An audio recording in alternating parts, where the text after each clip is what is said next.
Sí, avanzamos un poco más. O sea, digamos, Sartre presenta la conferencia sosteniendo que se va a defender el existencialismo, va a exponer el existencialismo y se va a defender de estas críticas, ¿sí? Estas acusaciones que reciben ellos.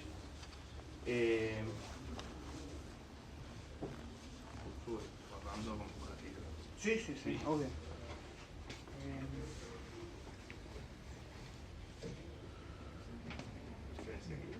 No, ¿con qué empezamos? Con el tema y lo de la existencia. El esencialismo. Sí, ¿Sí? Vale. Bueno, hay una gran frase que atraviesa toda la conferencia, que es el ser humano, o el ser humano, a mí me gusta más decir el ser humano, para ser más amplio. El ser humano es el único ser cuya existencia precede a su esencia, ¿sí? En términos filosóficos, ¿alguno sabe a lo que nos referimos cuando hablamos de una esencia?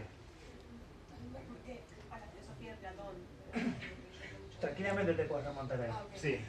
Pero para hacer una definición sencilla, esencias, digamos, son los rasgos esenciales que tiene un elemento, por ejemplo un objeto, una cosa, para ser lo que es. ¿Sí? Entonces, Y eso, justamente lo que instituye para Sartre, es una visión técnica del mundo. ¿Qué significa visión técnica del mundo? Que es justamente la que rompe el existencialismo. Que las cosas, primero hay una esencia, ¿sí? Y luego hay una existencia. Por ejemplo, piensen en el modo en el cual un artesano crea objetos, ¿sí? Un carpintero crea una silla. Primero está el concepto, ¿sí? De la silla, que puede estar dibujado en un plano, puede estar en su cabeza, pero hay unos rasgos característicos que la determinan, pero todavía no tiene materialidad, realidad efectiva esa silla. Entonces, en ese sentido, que la esencia determina su existencia. Porque es gracias también justamente a la intervención, en este caso del artesano, que se le da esa realidad efectiva. o sea, retomando el comentario que hacías con respecto a Platón, en Platón estamos en un pensamiento en el cual justamente el concepto o la esencia, que en Platón son las ideas, existen previamente, no temporalmente, pero es un problema que no vamos a tratar acá, pero existen previamente y preeminentemente por sobre la existencia de los objetos concretos. Entonces tenemos la idea o la esencia de una mesa, y después tenés todas las concreciones de la mesa en las distintas mesas que existen en el mundo. Cuando Sartre sostiene que el existencialismo afirma que el ser humano es el ser cuya existencia precede a su esencia, invierte este esquema y dice, no hay, digamos, con la inversión de este esquema hace que la esencia del hombre no exista y no pueda definirnos, digamos, de una manera concreta. Sí, tal vez Sí. la cuestión para que se entienda esto es la siguiente. Sí, fui Cuando claro. nosotros, la visión técnica del mundo no solo se basa, digamos, en nuestra relación con objetos artesanales, sino es una visión sobre la totalidad de la realidad. En ese sentido, del mismo modo, por ejemplo, que yo, artesano, le doy sentido a la madera para volver una silla, ¿sí? En ese mismo sentido hay otra entidad que hace posible la condición humana como tal, ¿sí? Su esencia, para la visión técnica del mundo, no para el existencialismo, que es Dios. Sartre va justamente a decir, va a proponer un existencialismo ateo. Si nosotros proponemos un existencialismo ateo, lo que estamos haciendo es borrando a nuestro artesano. Si borramos a nuestro artesano, ¿qué pasa? No tenemos, digamos, estamos acá en el mundo, no es que dejamos de existir, estamos efectivamente en el mundo. Pero entonces, ¿dónde está nuestra esencia? Una de las cosas que se había No está en ningún mencionado... lado. Perdón. Spoiler. Si la buscan, no la van a encontrar. Una de las cosas que habíamos mencionado antes es, en la visión técnica del mundo, la idea o el concepto precede a la existencia del objeto porque está el artesano que diseña y define qué es lo que ese objeto va a hacer. Lo determina. Al invertirse el esquema, al no haber un artesano, al carecer de Dios, no hay una esencia del hombre que determine lo que el hombre va a hacer. Entonces ahí, en ese esquema existencial, es donde se va a jugar toda la filosofía sartreana. Al carecer de esencia, el hombre no está determinado por ende después vamos a ver también otro spoiler alert, el hombre es libre por definición, y el hombre es responsable de esta esencia de la cual carece, y tiene que realizarla. Entonces esos son como, digamos, los pilares sobre los cuales él va a desarrollar su exposición. Claro, de hecho en la conferencia aparece, dice, el primer principio del existencialismo es, el hombre es lo que se hace, ¿sí? Ya que carece de esencia determinada, de rasgos definidos, es lo que se hace. Voy a ser muy gráfico, digamos esto, no, desaparece. Y lo sostiene muy patentemente Sartre, dice, yo sostengo un existencialismo ateo, y en el existencialismo ateo estamos ante un panorama en el cual nosotros nos vamos a tener que hacer cargo de un montón de cosas. Sigue ahora, de todo lo que nos vamos a tener que hacer cargo. Sí. Bueno, podemos seguir justamente con lo que se sigue de Sartre estaría. Bien. Sí.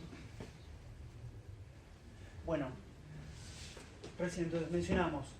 Sartre propone entonces pensar un existencialismo ateo, o sea, pensar la condición humana, la existencia humana sin Dios. Ahora, ¿qué ocurre cuando pensamos la condición humana, la existencia humana sin una entidad superior? Lo que ocurre es lo siguiente. Yo trato de buscar, digamos, en mis acciones, ¿sí? Trato de buscar algún tipo de justificación para esas acciones, trato de darles un sentido a esas acciones. Si yo ya no tengo ningún artesano que me hizo, ¿sí? ¿Qué ocurre con ese sentido? No lo está, lo tengo que hacer ese sentido. Si lo tengo que hacer ese sentido, entonces no hay en el fondo, por más que yo recurra a elementos exteriores, ahora vamos a ver por qué, no hay más, no me queda más que mi propia responsabilidad sobre eso que elijo. No tengo más excusa. No tengo ninguna excusa, ¿sí? Claro. De ahí viene la idea también de Sartre, que estamos, justamente en esta conferencia, el hombre está condenado a ser libre. ¿Por qué está condenado a ser libre? Porque yo puedo seguir lo que dice la Biblia, o sea, por más que yo diga lo que sigue la Biblia, lo que siguen los preceptos de mi sociedad, etcétera, etcétera, lo que diga la ley, ¿sí?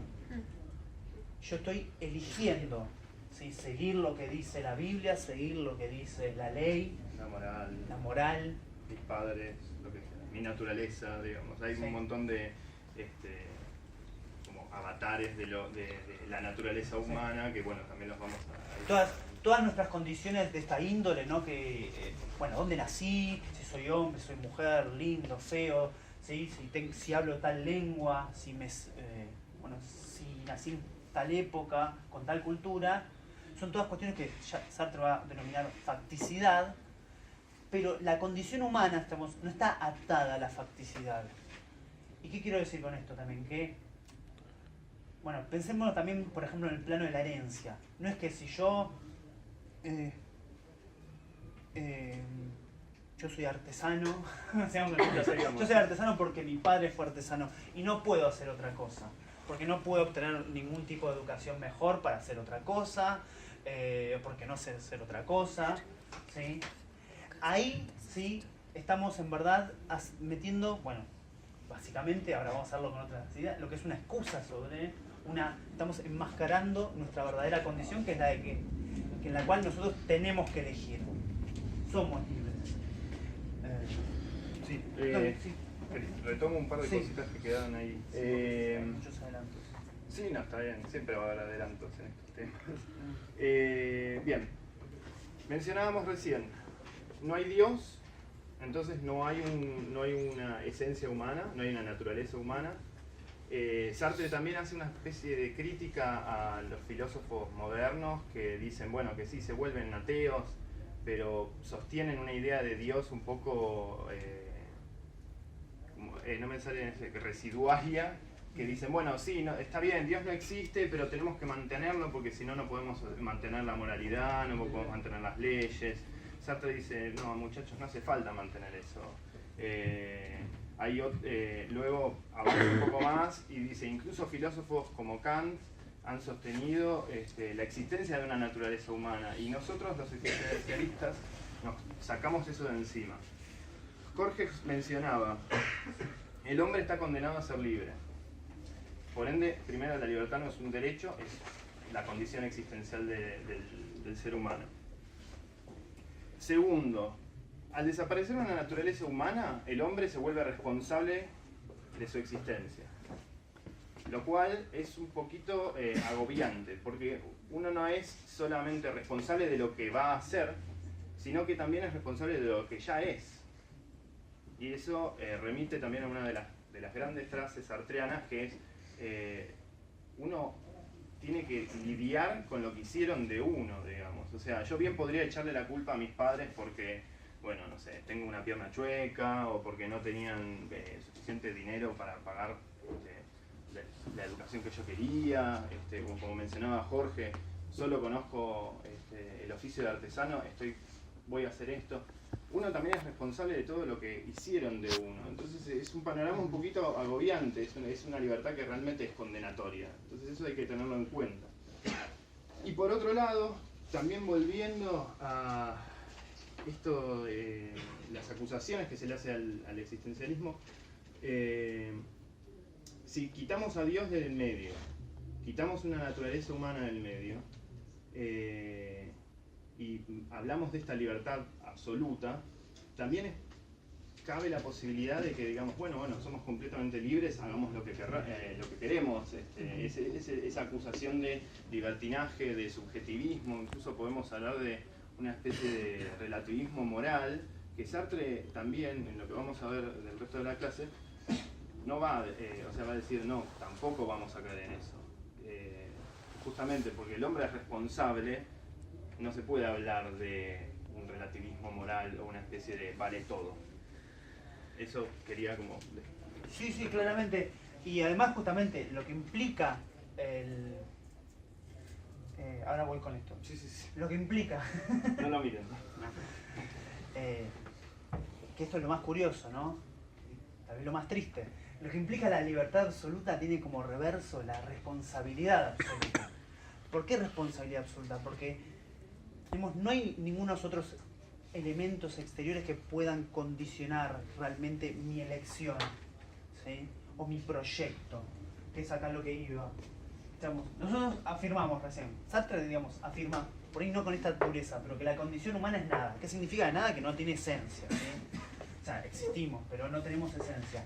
Esa esencia se determina, hay que hacerla, hay que darle un sentido, ¿sí? A nuestra carencia de sentido. Y eso se hace a través del proyecto. Pero insisto, uno puede pensar que el proyecto está determinado. En el sentido, bueno, yo soy hijo de abogados, mis padres tienen un estudio enorme, bueno, yo voy a continuar con ese elemento porque yo nací acá, me educaron de este modo. Pero en verdad no hay ningún factor externo real. Digamos, someter el proyecto de la existencia, ¿sí? A un factor externo es lo mismo, ¿sí? Que afirmar, tiene la misma fuerza que afirmar que hay un Dios. ¿Por qué? Porque estamos estableciendo que hay una entidad trascendente que ya está determinando nuestro ser. ¿Sí? No, esto es un excursus que hago pensando, perdonen, que Nietzsche en un momento escribe sobre cómo, creo que era en el caso de los ídolos, de cómo la idea, porque él habla de la idea haciendo referencia a Platón, fue mutando a lo largo de la historia y que bueno, está ya llegando a su época, está justamente declinando. Esa idea tiene muchas formas y es esto que estamos hablando también con Jorge, es esto, el concepto de Dios, el concepto de la naturaleza humana, el concepto de la esencia, el concepto de un mandato, siempre estamos hablando de una entidad trascendente que determina todo lo que somos y todo lo que hacemos. Y bueno, eso tiene, ha tenido en la historia un montón de representantes y los tiene hoy en día. Por ejemplo, si hablamos de genética, que está sostenida, la genética, no quiero negar la genética, no quiero que suene a eso, pero La genética está sostenida por el pensamiento científico, por el discurso científico, y en algún punto podemos pensar que también puede llegar a ocupar este tipo de lugar, este tipo de influencia determinante sobre todo lo que el ser humano es. Entonces, eso... ¿Estás pensando en Facundo Manes? No. Pero digo, pero es muy interesante esa es la pregunta. En este contexto no pensar tipo, bueno, ya todo eso pasó, no, estos fantasmas de Dios siguen girando por ahí. Igual ya... Sí, igual también, no es que estos fantasmas de Dios, porque vamos a la frase de Nietzsche, nosotros también los vamos poniendo todo el tiempo. Claro, sí, que ahora después vamos a ver por qué. Y para nosotros, perdón, les hago ahí una pequeña intervención. Para nosotros en derecho tiene muchísimo que ver, porque para todos los que hacen penal es la idea recuerdan al hombroso y la idea del criminal nato. Y ahora con el tema de los violadores y todo empieza a ser, de la mano de los discursos genetistas que están en boga, no relativizando la cuestión, porque realmente es un tema que hay que abordarlo en profundidad y no sabemos de ese tipo de delincuentes cuáles específicamente pueden llegar a tener esa tendencia, pero sí marcar lo peligroso de la construcción de un discurso en lo cual esto se expanda así y que medio que es lo que la sociedad en algún caso está pidiendo, ¿no? Bueno, encontrar de la algo. Tecnología, digamos, para caer en otro tipo de discurso. En la Exacto. tecnología amaneciana. Exacto. Sí. Las neurociencias, para mí, y el derecho penal hoy en día tienen una relación triste, por lo menos. Porque terminan siendo lugares comunes, que son también lugares comunes para el periodismo en algún punto. Esto de grabar y preguntar es... No, está perfecto. Pero sí es complicado, porque legitiman discursos positivistas que claramente, históricamente, no funcionaron. Es cambiarle un poco la ropa al discurso, nada más. Igual las discusiones no funcionaron para qué, ¿no? Sí. O sea, las personas que lo reproducen es porque les funciona, justamente. Sí, Bueno. yo creo que también en ese sentido hay Sí, una socialmente, Control obviamente, social, socialmente no, sí, como control obviamente. social, obviamente funciona. Pero lo interesante de todo esto es empezar a plantear esta discusión, que a la sociedad no le funciona, pero a cierto... Pero de nuevo, o sea, ¿qué es lo que digo? No funciona para nosotros que queremos cambiar el mundo, pero nosotros somos 40, los que no quieren cambiar el mundo sí les funciona. Los que quieren No, que las capaz cosas somos sigan más. siendo como son. Yo creí que éramos Yo digo, menos. Claro. capaz somos más que Igual- 40. El tema es qué pasa con la conciencia de eso. No sé, hay el adormecimiento, digo, y lo encorsetados que estamos, sabemos que no es algo tan menor. Entonces, frente a ese determinismo que a veces pone el positivismo, ahí está la responsabilidad sartriana de elegir qué camino tomar. Y ahí parte un poco también qué visión Perfecto. humana queremos elegir en nuestra vida. Claro, bueno, Sí. bien, y eso es muy interesante, porque va a llegar a otra... Digamos, primero con una cuestión, con la de la posibilidad, ¿no? El proyecto justamente implica una posibilidad, ¿sí? Es decir, bueno, pensemos en términos sencillos primero. Bueno, ¿puedo ser abogado o artesano? Bien. Son las dos únicas opciones. Filósofo no, porque no paga la cuenta. No le conviene, ya, descártenla. Pero pongamos dos opciones, ¿sí? Puedo ser abogado o artesano. Ahora, esa posibilidad, ¿no? De ser una o la otra cosa. ¿Cómo la determino? ¿Qué es lo que somos? ¿Qué me puede determinar eso? En última instancia, ¿sí? Esta es la cuestión. Nadie puede determinarme eso. En ese sentido estamos solos. De hecho, Sartre utiliza en esta conferencia un ejemplo que toma de Kierkegaard y que es un ejemplo de la Biblia, que es el siguiente. El padre es Abraham, cuando le pide el sacrificio de su hijo, ¿sí? ¿Qué ocurre ahí con Abraham? Abraham escucha la voz del arcángel, si no me equivoco, o un ángel al menos, y le dice, bueno, tenés que sacrificar a tu hijo. ¿Quién decide que esa voz es la voz de un ángel enviado por Dios? ¿Sí? Al fin y al cabo, quien elige eso, quien decide eso, quien interpreta eso, es Abraham. Entonces, justamente, como no hay otro sujeto, al fin y al cabo, no hay un otro igual o una otra entidad superior que me determina elegir, estamos en lo que Sartre llama desamparo. ¿Desamparo por qué? Porque no tengo en verdad de dónde agarrarme. Está sin muletas, digamos. no Sí. tenés punto de apoyo más que la propia subjetividad. Sí, la propia decisión. Y eso es justamente lo que conduce a este concepto que viene, un concepto que viene de Kierkegaard, que es la angustia. ¿Angustia qué es? El hecho de que tengo que elegir. Angustia ante la posibilidad. ¿Sí? No es la angustia, digamos, ante un objeto específico u otro, sino ante la posibilidad misma. En El ser y la nada, Sartre define la angustia como la captación o el temple existencial de la captación de la libertad humana, que es una especie de reconocimiento de que no somos nada. Que suena no somos nada. Bien. Pero Y acá podemos ir a la cuestión más, perdón, no voy a borrar a Camus porque para no confundir a la gente, está bien. no, porque ya no tocaba nada. A la cuestión, si quieren, más interesante del planteo de Sartre. O sea, no solo la cuestión que parece que va del libertinaje a la responsabilidad absoluta, sino también qué significa esa responsabilidad absoluta. Porque ocurre lo siguiente, si no hay condición humana, ¿sí? Entonces, si no hay un modo de ser hombre, ser mujer, ¿no? Si no hay un modo de ser humano, entonces, cuando yo tomo una decisión, ¿sí? Cuando yo, digamos, justamente efectivizo mi responsabilidad, para Sartre estoy efectivizando mi responsabilidad no para mí, sino para el género humano como tal. Porque justamente estoy dándole sentido a la condición humana. Ahí entra un poco lo que es la noción de valor para Sartre. Sí. Que Justamente la elección, ¿sí? Es la construcción, ¿cómo llamarlo? sí, es la realización. Sí, realización. Siempre el esquema pragmatista sirve un poquito más Sí. para correrse del esquema artesanal de, bueno, realizo o construyo. Es como- Podemos ir hablando del artesanía. Sí, ¿no? sí, bueno. Realización de valores. El valor es un concepto, hoy no vamos a llegar a verlo, si queda tiempo, no sé. Es un concepto que en El ser y la nada se trabaja bien a fondo, pero porque en El ser y la nada Sartre hace un desarrollo de una especie de teoría de la acción en la cual no hay causas, sino que hay finalidades, y en esas finalidades hay motivaciones.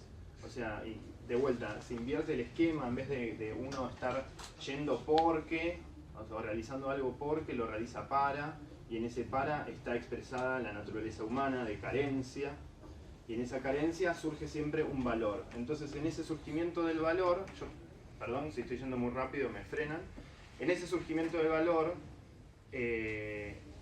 podemos encontrar el motivo por el cual Sartre dice que en cada elección que uno hace, estamos decidiendo lo que es el valor, y estamos decidiendo, y en esa elección, en esa decisión, se pone en juego lo que el hombre debería hacer. Ese es el para sí. El para sí es el ser humano, digamos. El para sí Es una la dimensión del conciencia. ser humano. Sí, bueno, está bien. El para sí, para No, otro. no, está bien, sí, porque sí, está bien. Pero ese tiene es el 600 modo... páginas el libro y tiene una justificación. El para sí Sobre eso. es el modo de existencia del ser humano, que es algo Sí. que viene de Hegel, creo que... Al menos de Hegel. Sí, por lo menos hasta allá. Por lo menos de Hegel. Digamos el término. Pero bueno, entonces lo que estaba mencionando Jorge es, en cada elección no se pone en juego únicamente la responsabilidad propia o subjetiva, y acá es donde empieza a derrumbarse esta especie de fantasma o ilusión de que el existencialismo es un relativismo moral, sino que en cada elección se pone en juego la esencia misma del ser humano. Esa esencia no existe, no preexiste, pero nosotros la estamos ejecutando con cada una de nuestras acciones. Sí. Lo relaciono con el que leímos el prefacio del libro de Fanon, y lo relaciono cuando él culpabiliza a los propios europeos a decir nosotros también somos responsables por las masacres que se produjeron en África tiempos antes, pero que se seguían produciendo con el momento de realizar. Por eso relaciono con eso de la responsabilidad, no sé, colectiva o de la sociedad de los hechos de unas personas. Como verán, yo les hago leer el prefacio del libro de Fanon, Los Sí. condenados de la tierra, en fundamento filosófico de los derechos humanos. Sí. Bueno, ese texto, primero es maravilloso, y segundo sí, apunta para ese lado también, apunta, vamos en el caso particular de ese contexto, es decir, bueno, nosotros franceses tenemos que admitir que somos colonialistas, ¿sí? Antes para seguir, para continuar o para repensar nuestra condición.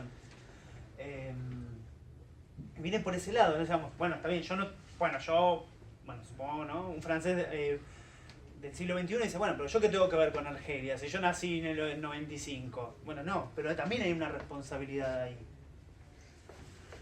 Justamente chicos, por... Igualmente vayan repensando todas las categorías de análisis y elementos de la teoría ecológica.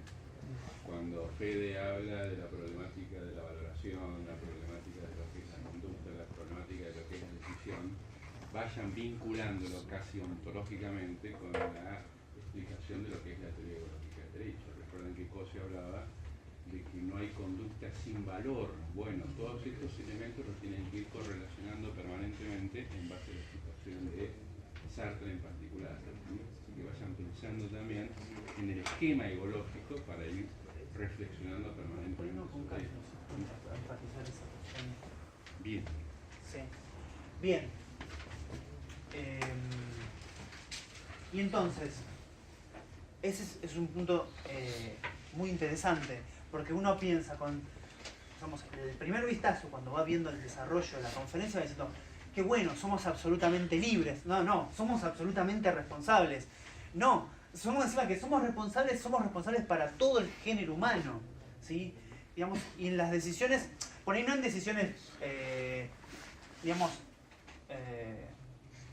sin impacto en las relaciones humanas, si quieren, ¿no? Si voy a elegir, si voy al café y elijo café con leche o café negro, no es, ahí no está en juego necesariamente la elección de la condición humana, pero sí cuando tomo una decisión, no sé, por ejemplo, casarme, ir a la guerra o cuidar a mi madre, ¿sí? Ahí estoy poniendo en juego la condición humana. Condenar, condenar o absolver a una persona también. Condenar o absolver a una persona, ¿sí? Pero no Coca común o Coca light, ¿no? Como leemos de Capusotto, no, digamos, esa no es una cuestión. Yo me angustio de los menús porque... Pero digamos, esa no es una cuestión que debería hacerte como un problema existencial. Pero con esto de donde se denuncia en tal lugar la confección es de mano de obra esclavo y la dimensión que toma eso, bueno, sí, capaz sí, ¿no? Ahí Sí. hasta las pequeñas decisiones Sí, claro. tendrían esa dimensión, ¿no? Bueno, pero esa no es... Está difícil donde lo compras porque está todo muy caro, pero digo...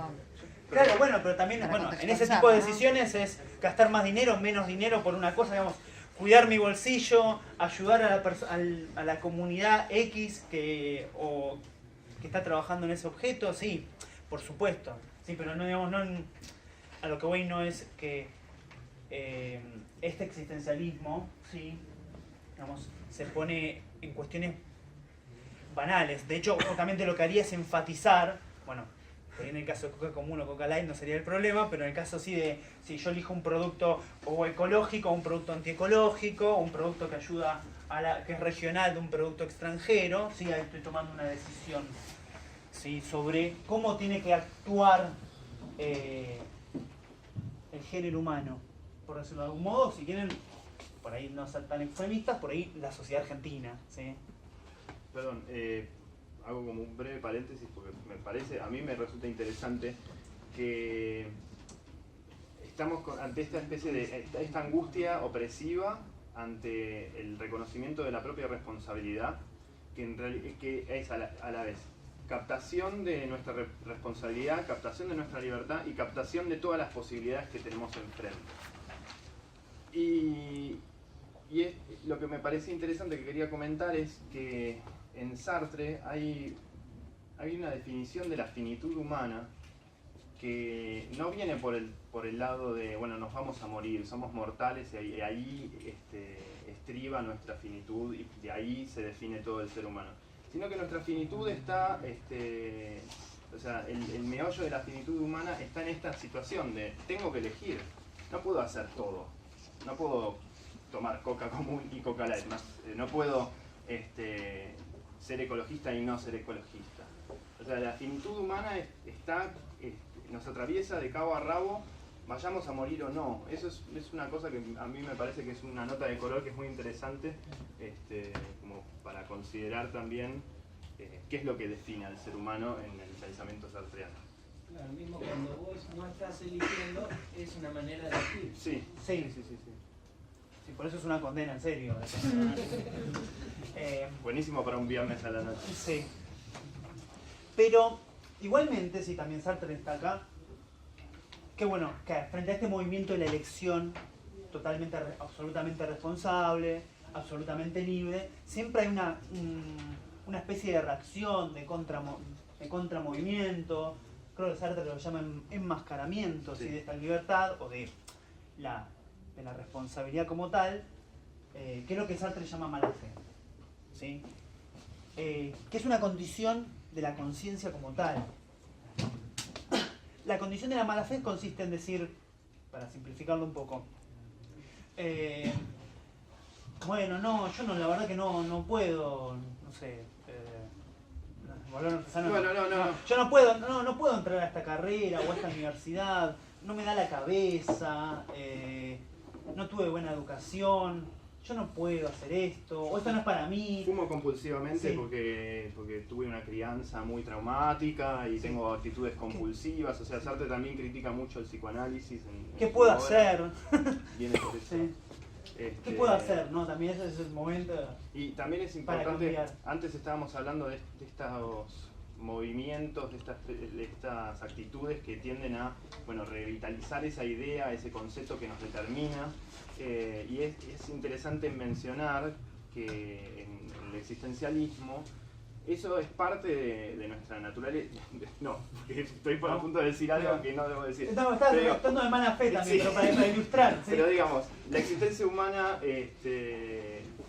implica esta condición de libertad absoluta, pero también implica que queremos rehuir de ella a toda costa. Entonces, todo el tiempo queremos definirnos, queremos cerrar y decir, bueno, no, en realidad vamos al psicólogo y en vez de tratar de resolver qué es lo que tenemos que hacer o qué es lo que decidimos hacer, estamos, no sé, sesiones y sesiones discutiendo de ¿y por qué hice esto? Y vuelvo a mi infancia. Es como, la actitud de mala fe tiene que ver con cada uno de los fundamentos que nosotros nos ponemos externos y que nos autodeterminamos a hacer de determinada manera, cuando en realidad lo que estamos haciendo es rehuyendo de nuestra propia responsabilidad. Claro, pero es un movimiento, si se quiere, de la conciencia que es necesario porque la conciencia, justamente la condición humana, como no es nada, se trata de dar un sentido. Y este también es un mecanismo de dar sentido.